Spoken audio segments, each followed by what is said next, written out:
A paz do Senhor, que a mão do nosso Deus esteja sobre a vida de cada um do que aqui estão presentes hoje. De todas as coisas que Deus tem me confiado para fazer, por sua misericórdia, estar aqui, fazendo isso que nós estamos fazendo nesse instante, é a coisa mais importante para mim. Há 38 anos, o Senhor se revelou para mim. Há 31 anos, Ele me chamou para o ministério pastoral. E há 18 anos, dentro do ministério pastoral, Ele me chamou para o ministério da política. Eu estou como deputado federal pelo 4º mandato. Mas eu sou um pastor consagrado ao ministério do Senhor há 28 anos. E não abro mão desse momento. Pastor Jeremias, o Senhor está me abençoando hoje em estar aqui. E eu pedi a Deus que Ele preparasse uma mensagem para todos que vieram aqui nessa noite. Não tem aquele que esteja aqui hoje que não tenha vindo, não por sua vontade, mas pela vontade do nosso Deus. Ele trouxe cada um. Pode só subir um pouquinho o microfone? Vou ficar mais perto da boca. Eu vou tentar, porque meu timbre de voz é alto. Espere que eu estou falando. Eu estou apenas começando. Como o timbre de voz é alto, eu já acostumei falar com o microfone assim, para poder dar uma ajustada na coisa. Porque se eu falar assim, vai ficar desagradável. Então, continuando, eu agradeço o cuidado, tá, meu irmão? Então, esse cuidar que Deus tem conosco em ter nos trazido aqui, é porque Ele quer que cada um de nós sejamos um instrumento usado por Ele, onde, quando e como Ele queira nos usar. Não importa quem sejamos, não importa o que façamos, mas se nos colocamos à disposição dEle, e se para Ele entregamos a nossa vida, então Ele sabe onde nos usar, como nos usar e para que nos usar. Como deputado federal, para que todos possam entender, eu quando fui chamado para o ministério da política, eu não entendi. Eu tinha uma versão, pastor Jeremias. Não entendia o propósito. Mas quando Ele revelou no meu coração exatamente isso, Ele perguntou para mim: você deu de fato a sua vida para mim? Entregou a sua vida para mim? Se você entregou, eu sei onde, quando e como usar a vida de cada instrumento que me pertence. E a partir de então eu fiquei em paz. Estava falando com o pastor Robson, antes de nós começarmos aqui a preleção, sobre um projeto de lei de minha autoria que foi aprovado no Senado, está indo para a sanção presidencial para se tornar lei, que reconhece o cristianismo como um movimento cultural brasileiro. Movimento não, manifestação cultural brasileira. Por que isso? Porque certa vez um irmão nosso em Cristo ligou para mim, muito indignado, e disse assim: pastor Vinícius, eu não consegui fazer um trabalho de evangelização em determinado presídio, no estado de São Paulo. Eu falei: não, meu irmão, por quê? porque o diretor do hospital disse que não deixaria crentes entrar no seu presídio. Ele falou assim, sim, mas tem uma coisa que me deixa revoltado, porque outras matrizes religiosas, principalmente as africanas, entram para fazer o trabalho que eles fazem. E eu questionei esse diretor. Esse diretor me respondeu: eles não são religião, eles são cultura. Por isso eles entram para poder trazer a sua cultura dentro do presídio. E esse rapaz falou assim: por que o senhor, como deputado federal, não faz também um projeto de lei para que o cristianismo seja reconhecido como cultura no nosso país? Foi aí que surgiu exatamente essa vontade de colocar esse projeto para tramitar na Câmara desde o ano de 2021. Tramitou na Câmara dos Deputados, tramitou no Senado e nessa semana foi aprovado no plenário do Senado e vai à sanção presidencial. A partir daí, desdobramentos para nós que somos cristãos, eles virão com esse reconhecimento, de podermos avançar cada vez mais com o difundir da palavra de Deus por vários meios.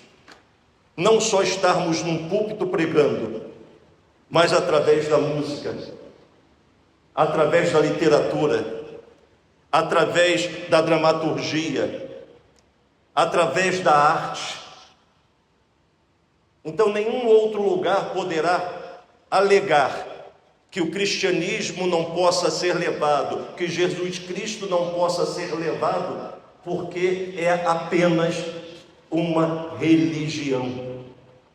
Nós teremos mais argumentos para podermos levar a palavra do nosso Deus para esse mundo afora.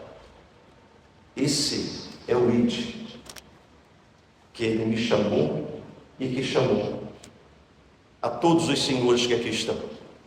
Ide, pregai o Evangelho a toda a criatura. E quem acha ou pensa que pregar o Evangelho é tão somente pegar a sua Bíblia, abrir e falar do que está escrito, a meu ver, tem um equívoco de interpretação. Nós não precisamos da Bíblia para poder pregar o Evangelho. Basta vivermos esse Evangelho. Que Deus seja glorificado através desse nosso propósito. E essa é a tônica desta noite. Homens de propósito. Quando falamos de homens de propósito, nós nos referimos ao chamado que Jesus dá para todos os seus discípulos. Em Lucas capítulo 9, ele chama os seus discípulos e ele lhes dá autoridade para poderem expulsar demônios, para poderem curar enfermos. E quando ele chama aqueles 12 que estavam mais próximos, e cada um deles tinha a sua forma de ser. Cada um de nós tem a nossa própria forma, pensamento, personalidade. Nós fomos chamados por Deus da forma que nós somos. Não quer dizer que devamos continuar sendo o que nós somos. Significa dizer que devemos deixá-lo nos transformar naquilo que Ele quer que nós sejamos, mesmo na nossa forma. E vemos a respeito disso, e eu costumo dar aqui uma reflexão sobre um dos 12 apóstolos, Judas Iscariotes. Vinícius, por que está escolhendo logo Judas Iscariotes para poder usar como referência, como exemplo, exatamente porque todos nós sabemos o desfecho que teve Judas. Ele foi chamado para um propósito que era servir a Deus segundo o seu chamado. Mas cada um de nós continuamos tendo a nossa personalidade. Cada um de nós continuamos sendo quem nós somos. A nossa luta é diária. Enquanto Jesus estava no meio deles, o Espírito Santo não tinha se manifestado aos outros, mas estava ali encarnado em Jesus. E Jesus sempre estava procurando lapidar a personalidade desses seus discípulos. Hoje quem faz essa lapidação em nós é o Espírito Santo. Nós continuamos sendo quem nós somos, mas o Espírito Santo está sempre falando ao meu coração: não faz isso. Esse não é o caminho para você ir. Essa não é a forma de você conduzir essa questão. Se coloque no lugar da pessoa que você quer repreender. Como é que você gostaria de ser repreendido se ela fosse você? Eu estou fazendo reflexão de como o Espírito Santo ele trabalha no nosso meio, nos usando como nós somos, aproveitando o nosso potencial que temos de inteligência, de formação, de qualificação, mas Ele sempre está trabalhando para que nós sejamos moldados a Ele, para a glória dEle, segundo o propósito dEle. Mas Ele jamais vai pegar qualquer um de nós pela mão para nos conduzir ou nos levar para fazer qualquer outra coisa que nós não queiramos fazer. Se você não quiser, Ele não vai te usar. Se você não quiser ir, você vai perder a oportunidade de fazer aquilo que Ele quer fazer por intermédio da sua vida. Mas certamente Ele não vai deixar de fazer. Temos exemplo disso nos 12 discípulos.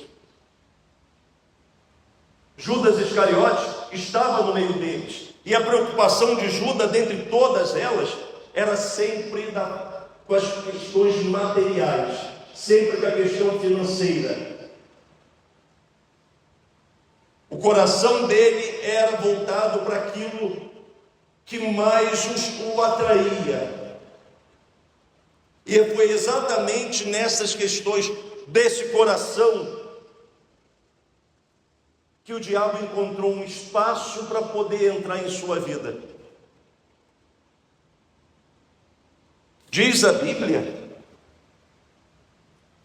fiz aqui a anotação para não ter falho, Lucas 22, o capítulo e versículo 3, apenas por uma reflexão, de tudo que nós falamos de Judas,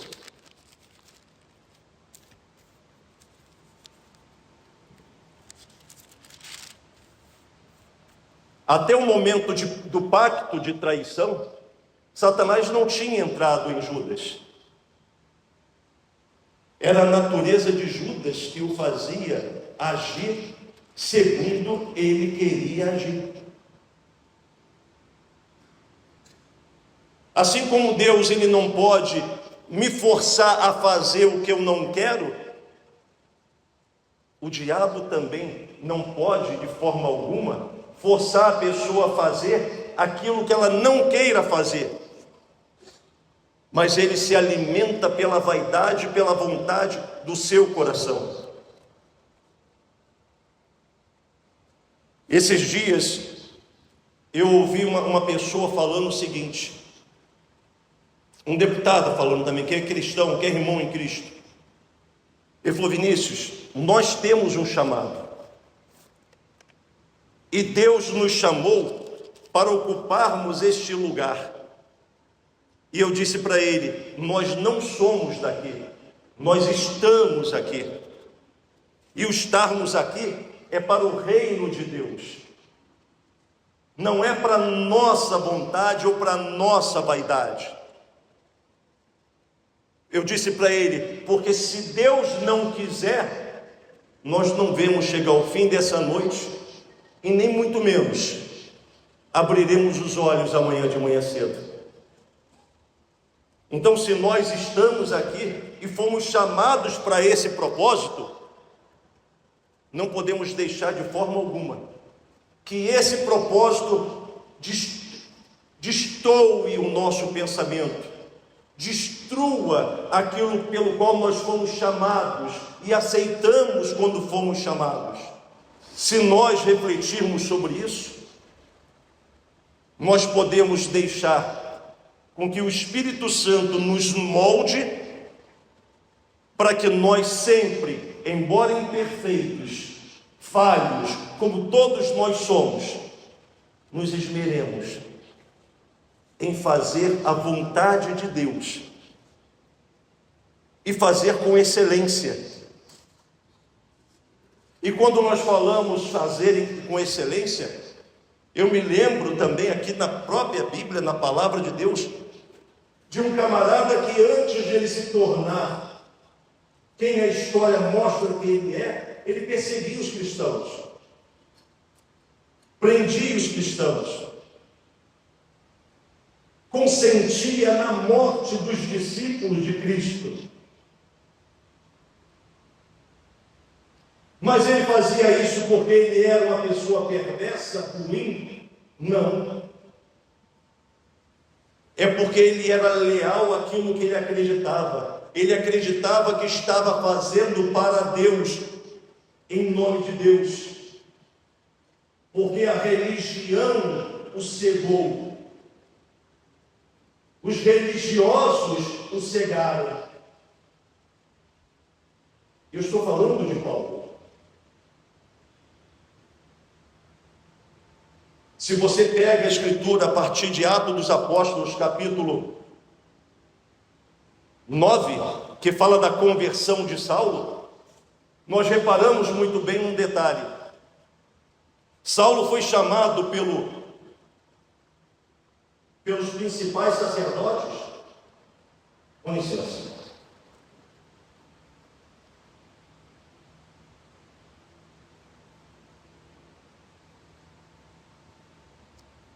Saulo foi chamado pelos principais sacerdotes para poder ir para Damasco, porque lá em Damasco era para prender os cristãos, tanto homens quanto mulheres. Ele tinha que acompanhar e fazer as coisas acontecerem, e Paulo foi. Saulo foi para poder prender, porque era aquilo que ele acreditava. Mas mesmo fazendo essas coisas, Deus, na pessoa de Jesus, tinha um propósito para Paulo.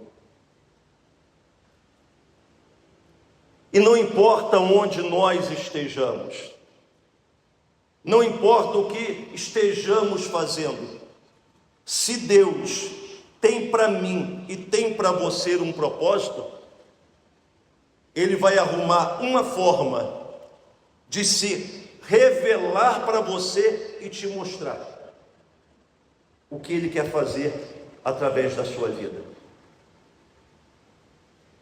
Se já não fez isso, Ele certamente o fará. Porque Saulo foi assim. De todos os da sua idade, como ele mesmo diz, ele em muito se excedia pelo seu zelo, pela sua dedicação, pela sua vontade em fazer as coisas acontecerem. E eu não tenho dúvida que dentre nós aqui, posso dizer sem medo de errar, que a maioria, naquilo que se aplica para fazer, faz com excelência, faz com determinação, faz com foco, porque acredita no que está fazendo. Saulo acreditava no que estava fazendo, tanto acreditava que o Senhor se revelou para ele, e quando o Senhor se revelou para Saulo, ele logo perguntou, mas quando apareceu aquela luz, mas quem é que está falando? E Jesus disse para ele, sou eu, Jesus, a quem você persegue?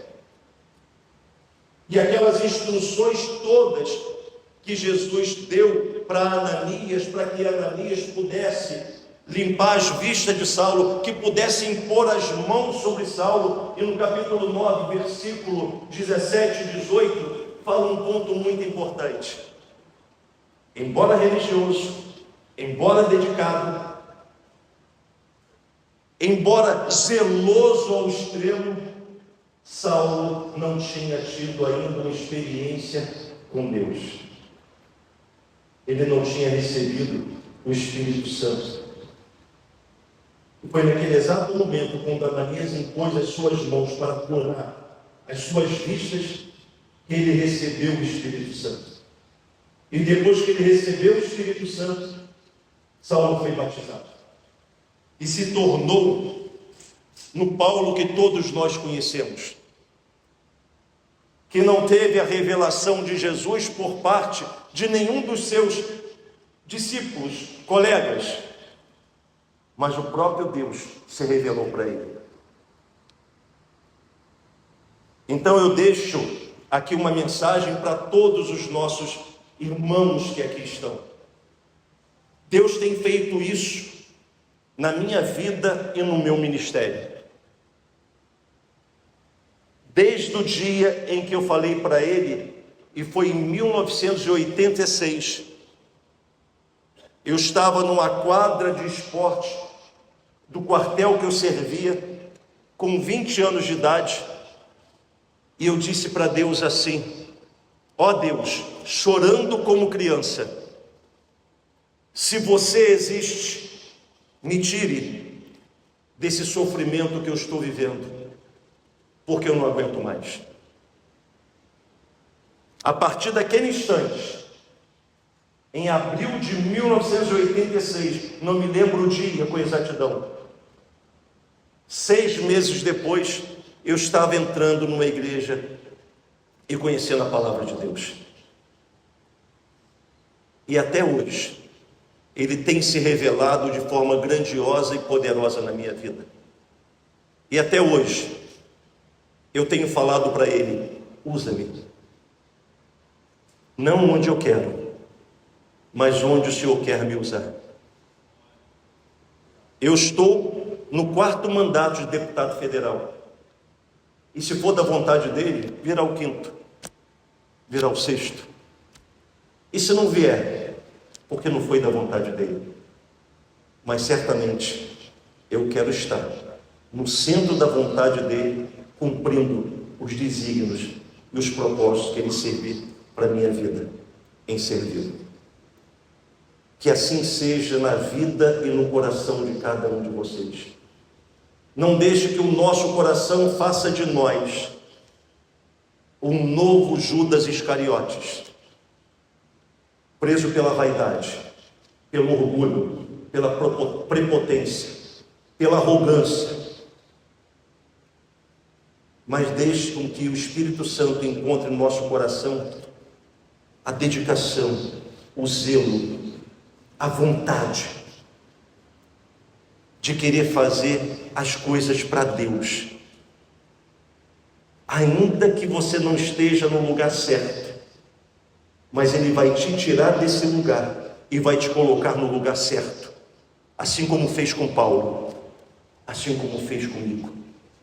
O meu ministério hoje, depois de 38 anos, é o do reino de Deus, não estou mais ligado a outra denominação, mas a denominação chamada Jesus Cristo é o Senhor.